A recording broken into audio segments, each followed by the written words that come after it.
Olá pessoal! No vídeo de hoje a gente vai fazer um exemplo de aplicação do que nós vimos nos vídeos anteriores de cálculo das variações. Vamos aplicar a equação de Euler-Lagrange a um problema e ver como é que ele pode nos ajudar nessa solução. Tá curioso, tá curiosa? Segue aqui que é disso que a gente vai falar no vídeo.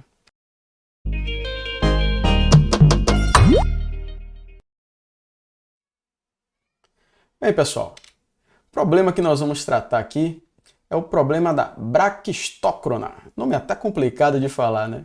Do ponto de vista histórico, esse problema é bastante interessante, né? E do ponto de vista de introdução também desse cálculo das variações para a gente, ele também vai ser um problema bastante interessante, né? Do ponto de vista histórico, né? Lá no século XVIII, os grandes pensadores de ciência daquela época, né? Eles foram desafiados a resolver um determinado problema, que era esse daqui, que a gente já vai enunciar daqui a pouquinho. Mas antes de anunciar, vamos ver o que é que significa essa palavra aqui, não é? Braquistócrona. Bem, a etimologia da palavra vem do grego braxto, que quer dizer o mais curto, e cronos, que é relativo ao tempo, né? Então, a gente pode pensar essa palavra como sendo o caminho, né, que vai levar menos tempo, né? Esse vai ser o problema que a gente vai resolver, que leva menos tempo, né? O mais curto em tempo. E o problema que foi anunciado no século XVIII para esses caras era o seguinte: ó, encontre a forma de uma calha, né, no qual uma bola possa deslizar e que leve o menor tempo possível entre dois pontos, a alturas distintas, né? Esquematicamente seria mais ou menos isso daqui, ó. Eu tenho um ponto inicial, x1, y1 aqui, e eu tenho essa calha em que a bola vai poder deslizar aqui sob o efeito de uma força constante. A gente pode imaginar, por exemplo, o nosso campo gravitacional nas proximidades aqui da superfície, né? E que esse ponto ele vai até um ponto x2 aqui, ó. Certo? x2, y2. E a gente quer determinar qual deve ser essa trajetória para que ele leve o menor tempo possível. Então o problema vai ser de minimizar a quantidade de tempo, né, que ele vai percorrer esse caminho. A gente pode imaginar o tempo infinitesimal em função da definição da velocidade mesmo, né, e escrever isso daqui, ó. dt vai ser igual ao produto escalar do versor da velocidade com o deslocamento infinitesimal sobre o módulo dessa velocidade, onde aqui o versor velocidade e o vetor deslocamento infinitesimal têm a mesma direção e sentido, né? Dessa forma, eu posso definir, então, um infinitésimo de tempo como sendo um ds sobre v, né? O tempo que vai ser levado nessa trajetória, então, vai ser dado por um integral de caminho, né, entre os pontos x1 e y1 e o ponto x2 e y2, né, desta função aqui, 1 sobre v integrada nesse ds. Né. O que a gente quer então vai ser minimizar esse funcional aqui, que pode ser escrito em função de dx e dy, ds, né, pode ser escrito em função disso daqui, a raiz quadrada de dx ao quadrado mais dy ao quadrado, que eu posso reescrever, tentar reescrever ele. Mas para isso eu preciso definir quem é essa velocidade. Para isso, nós vamos fazer uso do teorema da conservação da energia. A gente sabe que esse sistema é um sistema conservativo. Então a gente vai assumir a energia como a soma da energia cinética e potencial, né? Onde a minha energia cinética é dada por isso daqui. Bem, meu corpo, o deslocamento dele, ele vai ser na mesma direção e sentido dessa força. Então minha energia potencial é menos a integral de caminho, né? Vai ficar dada por menos mgy, onde y é essa coordenada que vai definir a minha altura, não é? Observe que lá no início eu indiquei o meu eixo de referência y como sendo positivo para baixo, tá bom? Para fornecer isso daqui. E como ele parte do repouso, da minha origem, eu tenho que esses dois termos são nulos. E a minha energia mecânica é nula, então, né? Se ela se mantém constante. Mas com o aumento de uma, eu tenho a diminuição da outra aqui. Tá bom? E é isso que a gente vai ver agora. De forma que eu posso escrever a minha velocidade como sendo a raiz quadrada de 2gy. O tempo então será dado por isso daqui, onde esse cara é uma constante, raiz de 2g eu posso colocar para fora, e esse é meu funcional, tá bom? onde aqui novamente eu fiz uma outra manipulação, né? Escrevi essa integral como sendo o diferencial de y, aqui eu vou integrar em y, e escrevi então, passei o dy para fora daqui, de forma que apareceu dx dy, ou seja, a derivada de x em função de y, que eu estou escrevendo aqui como x', não é? Ao quadrado ali. Sigamos. Para o funcional ser mínimo, esse carinha aqui, que é o integrando daquele funcional, deve satisfazer a equação de Euler. Eu vou tomar as derivadas parciais. Observe que f ele não depende de x, de forma que a derivada de x vai ser igual a zero, mas ele depende de x'.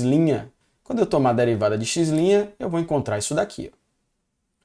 Porém, a equação de Euler é essa derivada menos a derivada em y desse carinha. Mas como essa derivada parcial em x é zero, eu tenho que esse cara tem que ser constante, já que a derivada de y dessa derivada parcial aqui, ela é nula, né? E essa constante eu vou assumir como sendo dada pela raiz de 1 sobre 2a. Isso daqui é por questão de simplificação lá na frente, tá? Já estou assumindo essa constante dessa forma, porque isso vai simplificar as minhas equações lá na frente. A gente vai quadrar ambos os lados aqui, dessa equação, e aí eu fico com x' y 1 mais, que é o denominador aqui, não é? Igual a 1 sobre 2a. Posso rearrumar isso e escrever isso daqui. 2a menos y, a derivada de x com relação a y ao quadrado é igual a y. Posso multiplicar por y os dois lados, né? Fico aqui com y ao quadrado. Aqui vai aparecer um 2ay menos y ao quadrado, que eu posso dividir o lado aqui e tomar a raiz de tal forma que a derivada de x com relação a y é dada por isso daqui. Ó. Continuando, eu posso agora ter um lado que depende somente de x, que vai ser o dx, e um outro lado que vai depender somente de y, que é o dy. Se eu fizer a integral no x e a integral no y, lembrando que x1 é igual a zero, então a integral de dx, que vai ser a diferença do valor de x nos extremos, vai ser x2, e que y1 é zero, então eu vou ter a integral de 0 até y2 deste termo aqui. Para fazer essa integração, a gente vai realizar uma mudança de variável. A gente vai chamar y de a vezes 1 menos cosseno de θ, e de forma que dy vai ser dado por a seno de θ dθ. Substituindo aqui na integral, essa mudança de variável, eu tenho que a integral é dada por isso daqui, onde o θ barra vai ser o valor de θ para y2, que vai ser dada pelo arco cosseno de 1 menos y2 sobre a, né? Que é a própria definição da mudança de variável, que a gente que a gente definiu anteriormente, né? Fazendo essa integração, então, eu tenho aqui a integral de dθ, que vai ser θ barra, menos a integral do cosseno de θ, que vai ser menos seno de θ. E x2 pode ser dada por essa expressão aqui, ó, dependendo de θ. Tá bom? Da definição de θ, ou da definição da mudança de variável, né, eu vou ter que y2 vai ser dado por isso. E as duas equações, x2 e y2, são o que nós conhecemos como as equações paramétricas desta curva em função de θ. Né? E essas funções paramétricas aqui são as funções paramétricas do que nós conhecemos como uma cicloide, né, que passa pela origem, como foi no começo do nosso problema definido. Aqui está a cicloide. Então, a cicloide ela vai ser desenhada por um ponto de um círculo deslizando, girando, né, sobre esse plano aqui a uma velocidade sem deslizar, né? Então ele vai girar aqui e vai formar essa curva. Se eu pegar um ponto aqui que no começo ele estava na origem, essa circunferência, quando ela começar a girar, esse ponto vai descrever essa curva, que é a cicloide. Tá? Aqui, vendo A, que é aquela constante lá, associada àquela constante que a gente encontrou no problema, né? Ela está associada ao raio desse círculo, na parametrização lá da minha cicloide. Né? E a braquistócrona, então, não é nada mais, nada menos do que uma cicloide. Se você quiser que uma bola deslize entre dois pontos no menor tempo possível, então, não seria uma reta. Você teria que fazer essa bolinha deslizar sobre uma cicloide, não é? Um resultado que foge um pouquinho do senso comum, né? Era de se imaginar pelo senso comum que o menor tempo seria percorrido pela menor distância, né? E a menor distância é dada pela reta ligando esses dois pontos, mas não. Sobre a ação de um campo de gravidade constante, né? Essa trajetória de menor tempo é a cicloide, né?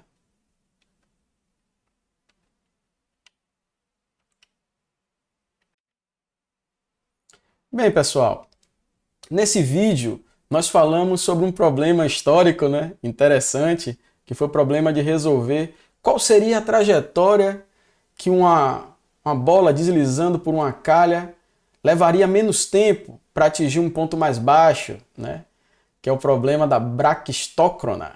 Esse problema ele foi resolvido lá no século XVIII. Algumas pessoas resolveram ele de diferentes maneiras. A gente apresentou uma das soluções aqui, tá bom? E é um problema interessante para a gente começar a trabalhar um pouquinho sobre cálculo das variações e sobre a equação de Euler, né? Que vai minimizar o funcional de uma determinada quantidade. Tá bom? Espero que vocês tenham curtido esse vídeo. Nos vemos nos próximos e até lá!